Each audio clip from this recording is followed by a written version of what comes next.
Fala pessoal, estamos aqui para mais um vídeo. Vamos continuar a nossa série estudando REITs com o Physicians Realty Trust, com o código de negociação é bem sugestivo DOC.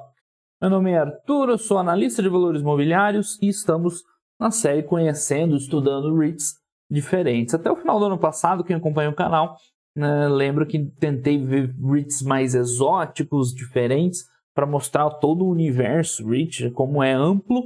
E esse ano estão vendo alguns um pouco mais tradicionais, mas tentando também trazer algo diferente, né? Não vou ficar falando de um monte de REIT de net lease aqui, que eles são basicamente muito parecidos. O DOC, ele é bem interessante no sentido que a categoria Healthcare é uma categoria muito ampla, tem muita coisa lá dentro, muita coisa diferente. O primeiro vídeo do canal foi o Welltower, que o Welltower é um pouco diversificado, mas é focado principalmente naquelas casas para idosos e tal. Depois a gente viu um REIT específico de hospital, lá, o MPW. E hoje vamos ver um que é um pouco diferente, né? Um pouco difícil de explicar o imóvel target do DOC, mas vou tentar ao longo da apresentação. Pela foto aqui já dá para a gente ter uma dica, né? Eles é chamado de Medical Office Building e eu vou tentar explicar melhor o que isso exatamente quer dizer. Então, quem somos nós? Essa apresentação é agora de novembro, né, relativamente recente. Quem somos nós? O DOC é um REIT de healthcare focado em aquisições seletivas e gestão de High Quality Medical Office Facilities. Então, assim, né, geralmente você vai encontrar ele classificado como Medical Office, né, porque aí é uma outra categoria que também tem coisas diferentes lá dentro. Medical Office, o melhor termo, eu acho, para descrever seria um consultório, né? Claro, não é um escritório que o médico está lá no escritório, uma planilha de Excel, não. É um consultório, uma clínica, algo desse tipo, seria o Medical Office. Agora, o imóvel foco dele, vocês já vão ver que não é bem um consultório, né? Lembra desse primeiro aqui, né? Olha esse aqui de baixo. Então, a gente já vai ver, acho que nos próximos slides, o imóvel ideal para eles, e é um pouquinho diferente, né? Então vamos seguir aqui, né? Um time de gestão experiente, e aqui eles falam a primeira vez de MOB, né? MOB é Medical Office Building. Então o que eles focam mais? Não é um consultório qualquer, eles focam numa instalação que é relativamente grande, tá? Vamos ver as características. Tem um tamanho razoável, não é um prédio normal, assim, né? Um prédio de pequenas salas de atendimento, que no Brasil é muito comum você ver um centro médico, assim. É um prédio, às vezes, não muito grande, com vários pequenos, né, consultórios. Lembra um pouco, né? Mas principalmente aqui, eles se associam com esses Leading Health Systems. O que seriam os Health Systems? Seria tipo o que os planos de saúde aqui no Brasil representam. Então, aí, os planos de saúde conhecidos, por exemplo, o Unimed. O Unimed tinha bastante hospital, né? Tinha o hospital da Unimed. Hoje, a Notre Dame, eu sei que tem. A Rap Vida tem, tipo, um hospital da Rap Vida. Então, eles focam num prédio já um pouco maior, que vai oferecer esse consultório, clínica, até um pouco além, né? O que eles chamam de outpatient. Ou seja, é um tratamento que você precisa de um local do atendimento especializado, mas não precisa ser num hospital, porque um hospital tem alta complexidade, altos custos, vai ter um risco ali para a pessoa que está no hospital, de pegar uma infecção hospitalar, coisa do tipo. Então, quando o paciente precisa de um cuidado específico, mas também não precisa de um hospital, ele vai para uma outpatient, né, que seria um local aí com um grau de complexidade menor, custo mais barato, que assim, você consegue segregar esse atendimento e oferecer mais qualidade, né? O cara não precisa ir no hospital. Geralmente, isso aqui é muito focado na experiência do consumidor, né? Do cliente, que é o paciente. Ou seja, é num espaço mais amplo, que tem lugar para estacionar, tem um acesso mais fácil, que às vezes o hospital geralmente fica numa localização mais estratégica, mais central, né? Pela natureza ali do atendimento, né? Então, não sei como descrever isso em português, né? Então seria tipo uma mega clínica, geralmente locada para um operador de saúde, eu acho que é um bom termo para descrever, tipo, sei lá, o que seria aqui uma Rap Vida, uma Unimed da vida, né? Mas que não é um hospital. É um local para tratamentos mais simples com o hospital, mas ainda assim coisa de saúde. Então, pode ser reabilitação, pode ser uma terapia regular, pode ser uma própria consulta, né? Então, um local que é mais do que um consultório, que a gente está acostumado no Brasil, mas menos do que um hospital, né? Então, é algo bem específico assim, o que eles trabalham.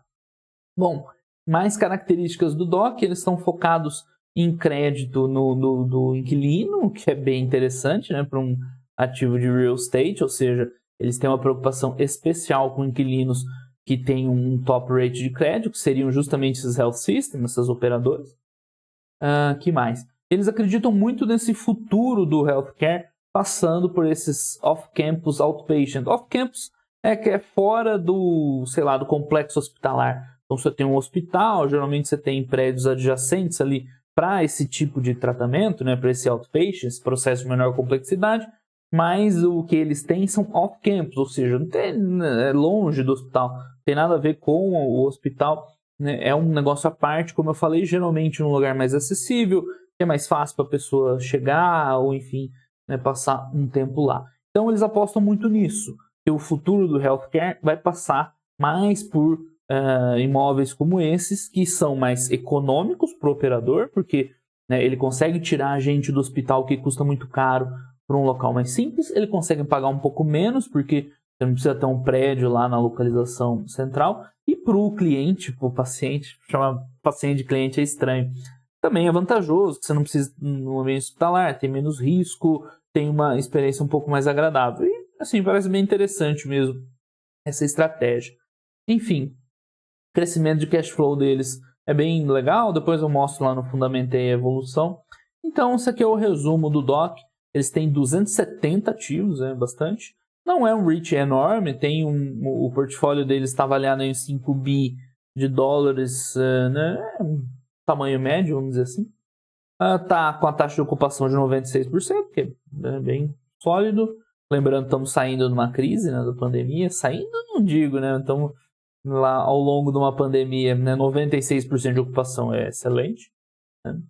E 94% do NOI vem desses medical office buildings, prédios como esse aqui, por isso que eu gastei tanto tempo tentando defini-los, né, para você entender bem do que se trata. 89%, né, ou seja, quase tudo, está, né, alugado para esses health system affiliated, que são esses operadores de saúde, vai? Seria o mais próximo a um plano de saúde aqui no Brasil, sendo que 60% tem um grade, investment grade, ou seja, são clientes com um crédito muito bom, né? São instituições boas. Então, assim, bem sólido a estratégia deles, né? É um tipo de imóvel específico, focado, né? Que tem aí provavelmente um tailwind de longo prazo interessante, ou seja, bons fundamentos, né? Essa tese deles que o healthcare vai passar mais por prédios como esses, legal. E capricham clientes de altíssimo nível, né? É uma estratégia bem interessante. E mais, né? Vamos explicar um pouco mais sobre esse futuro do healthcare.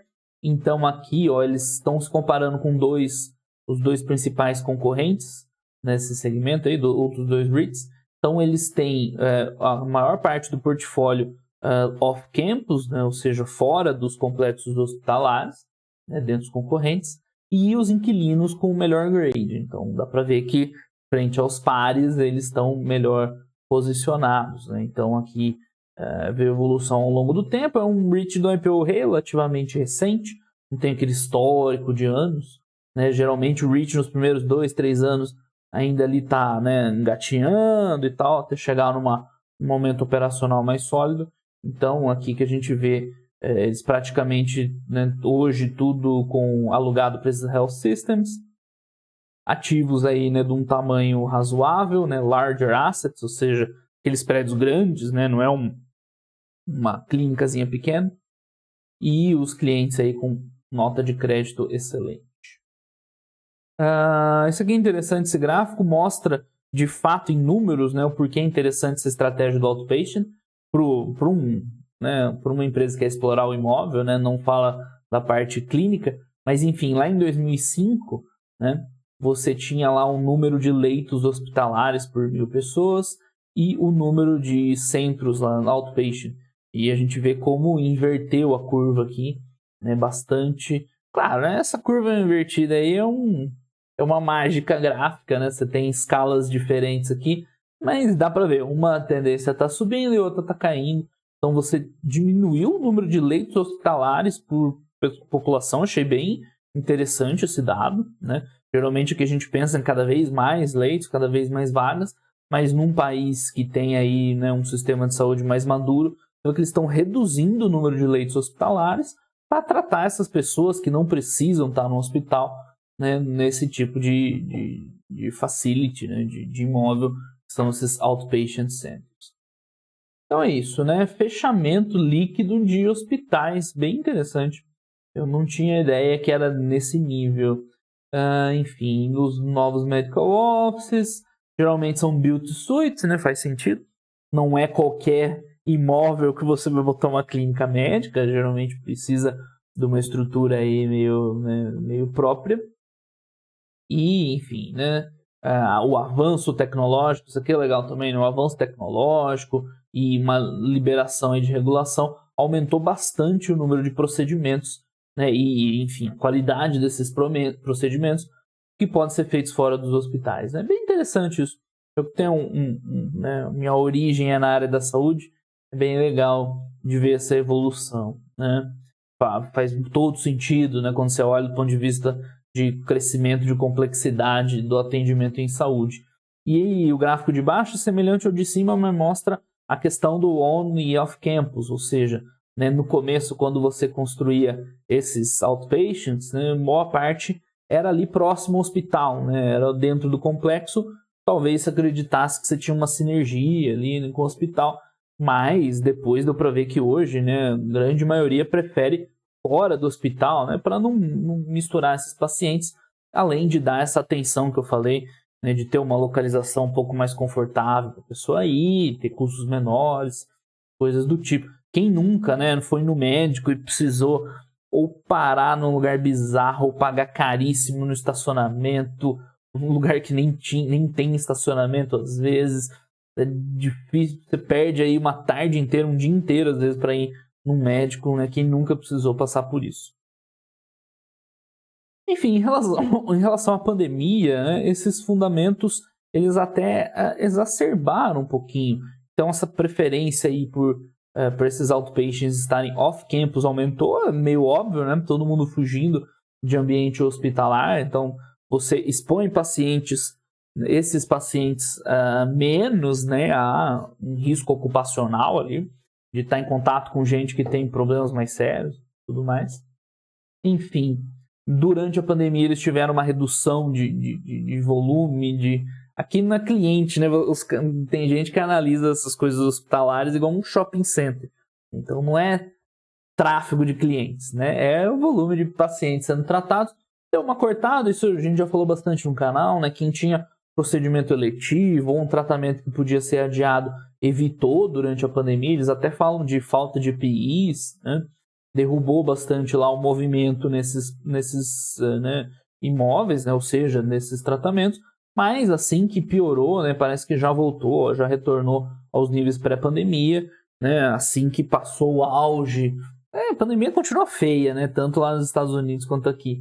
Mas o pessoal voltou a fazer porque um procedimento de saúde você não adia para sempre, né? Teve coisas que foram adiadas por causa da pandemia e tem coisas que foram perdidas, né? Por exemplo, viagem.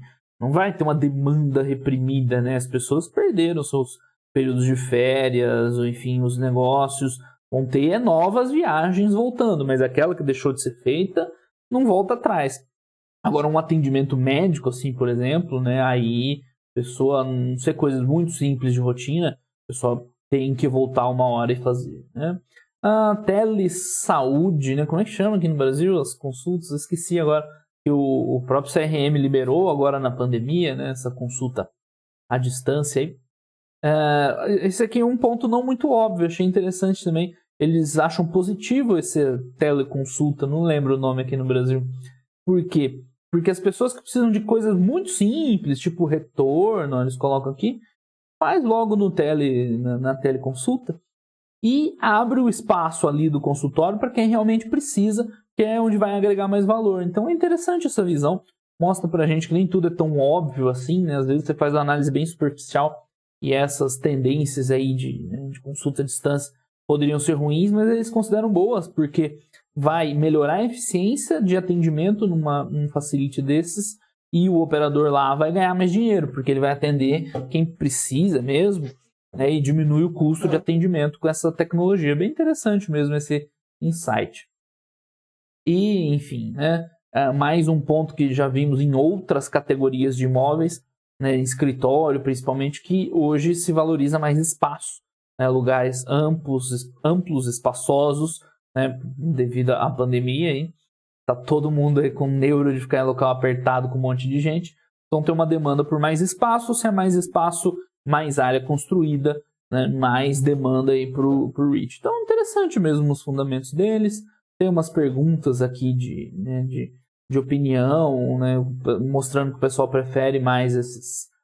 Provider seria o operador lá, né? Estão preferindo mais as instalações off-campus, menos as on-campus, mais em locações suburbanas, ou seja, fora ali daquela região central, onde tem aquela facilidade de acesso e tudo mais que eu falei. E, né, aqui eu acho que é mais paciente, né? Customer Survey, mas eu acho que é mais para os pacientes. Se você precisar visitar aí uma clínica, um consultório, para onde você preferiria ir, a grande maioria, não é uma surpresa, respondeu que prefere num lugar longe de um hospital. É não conectado, né? Não é longe, mas enfim. Bom, o update financeiro da Covid, aqui a gente viu os fundamentos, assim, não tem muito o que falar, né?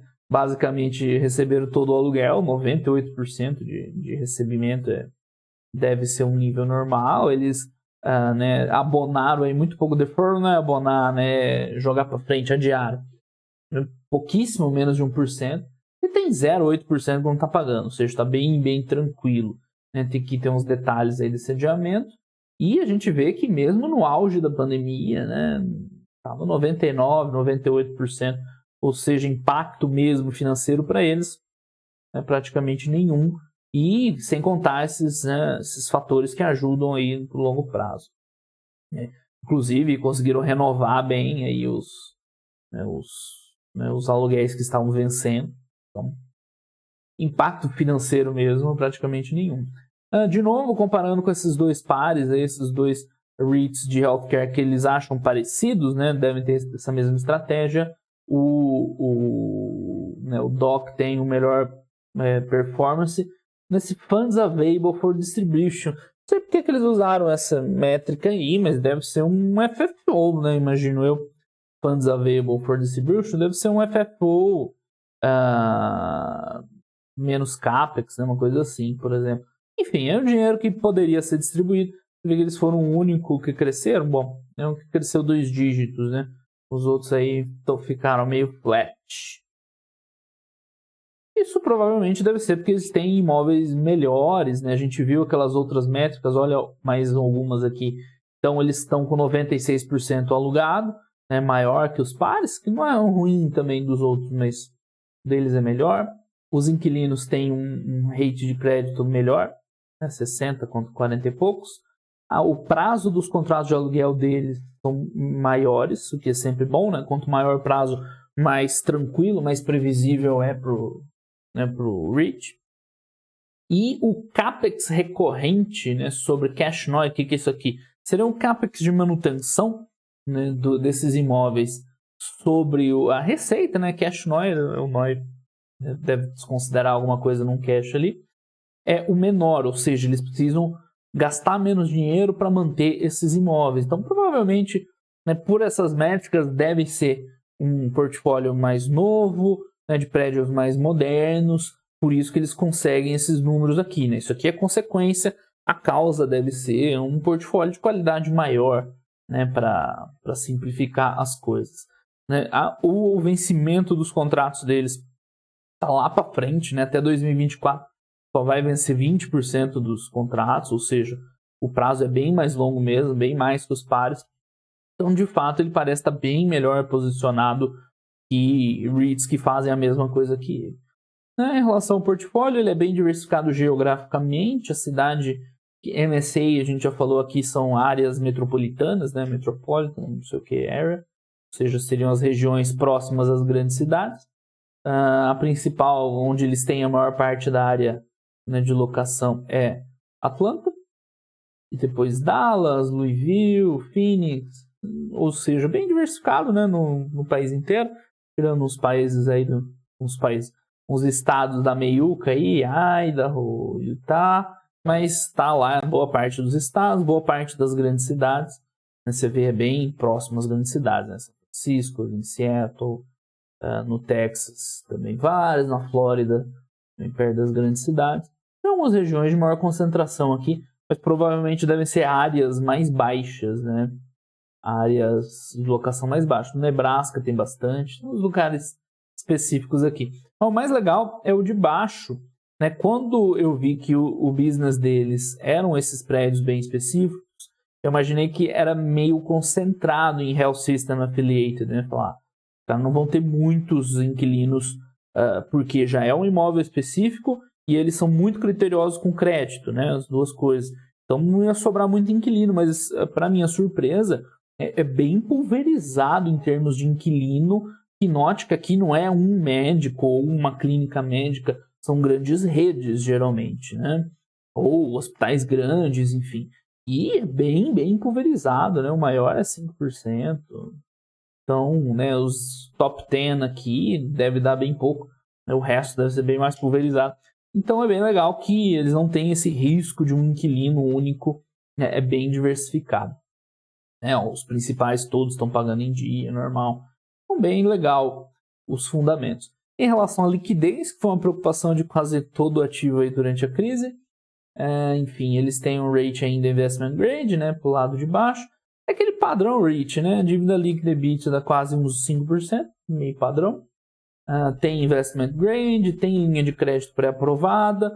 Né? Hoje já não é tão preocupante, né? O pior da parte financeira da crise parece que já passou. Não é que já passou, é que no começo a gente tinha muita incerteza, né? Muita dúvida do impacto. Hoje está todo mundo recebendo aluguel normal e tal, né? Já passou um pouco do medo.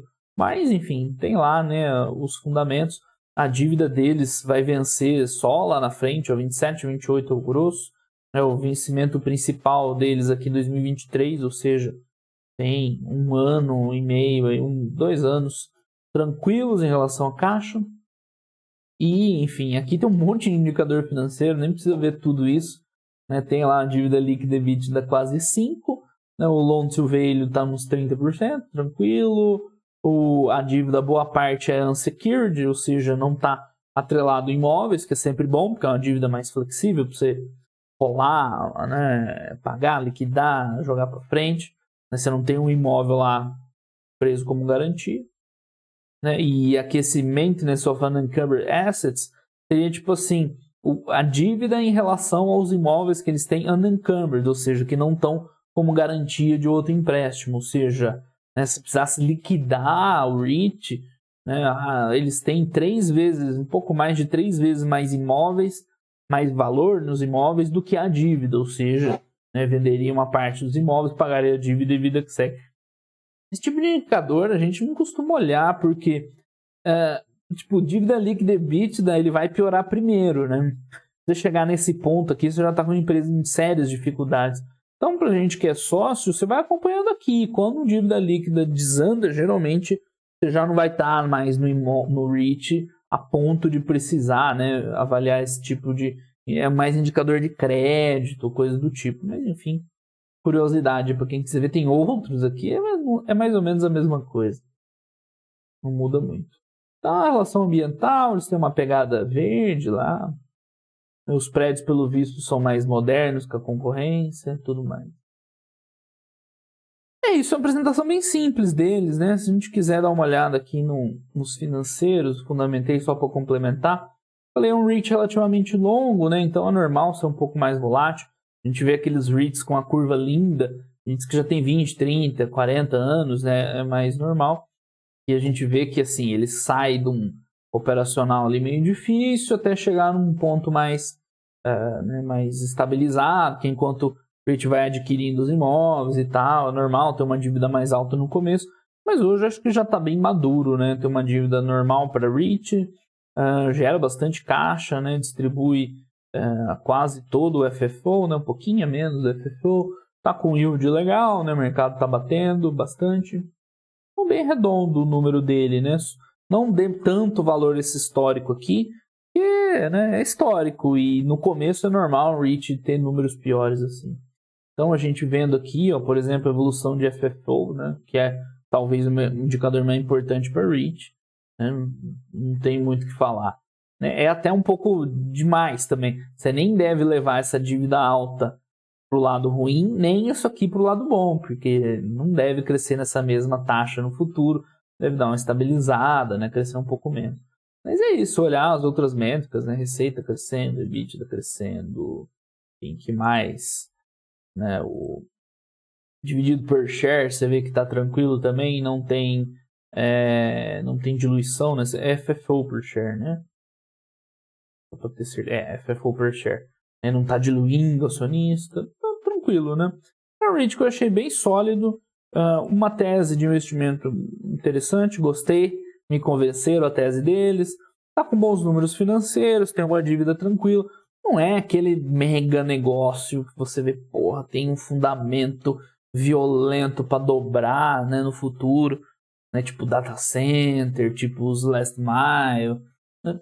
Mas é sólido, tá numa área que é um pouco diferente, né, então você tem um ativo que é imobiliário, mas que está exposto tipo, à área da saúde, que só vai crescer no futuro, e economia para esses healthcare providers aqui é fundamental, né? E eles têm essa proposta de oferecer economia para o serviço. Pelo visto tem uns imóveis bons, as tendências de mercado são boas, Covid praticamente não impactou negativamente, está melhor que os concorrentes, é bem diversificado geograficamente em inquilinos, que é o mais importante, não tem problema de liquidez, né? Então, assim, é bem tranquilo, né? É um bom REIT, né? Uns números legais, não é aquele negócio mais vistoso de todos, mas dentro de healthcare, muita gente sofrendo com a pandemia, é um exemplo de um REIT que praticamente não sofreu nada. Beleza, pessoal? Então esse foi o Physicians Realty Trust, o DOC, no nosso Estudando REITs de hoje. Grande abraço aí para todo mundo e até os próximos vídeos. Tchau, tchau.